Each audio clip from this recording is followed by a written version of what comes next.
আসসালামু আলাইকুম বন্ধুরা, আমি নতুন একটি ডিভিশন দিয়েছিলাম। সেই ডিভিশন বক্স থেকে রানী মিটে গিয়ে ফিঙ্গিতে খেয়ে নিয়েছে।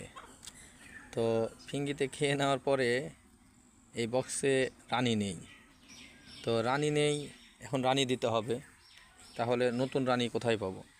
এই যে এই সেলটা আমি নতুনভাবে রানীর জন্য তৈরি করছি।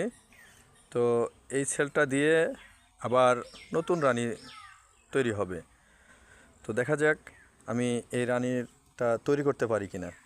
এই যে এখানে আমি অ্যাটাচ করে দিচ্ছি, আপনারা দেখতে পাচ্ছেন তো অবশ্যই। এখানে দিয়ে দিলাম, এই যে দেখতে পাচ্ছেন নতুনভাবে এখান থেকে ছেল ফুটে রানী বের হবে। তো রানীটা বের হলে এখানে একটি রানী হবে, নতুন রানী, যদি ইনশাল্লাহ আবার ফিঙ্গিতে না খাই, আবার মিট হয়ে আবার বংশ বিস্তার করবে। ইনশাল্লাহ দোয়া রাখবেন।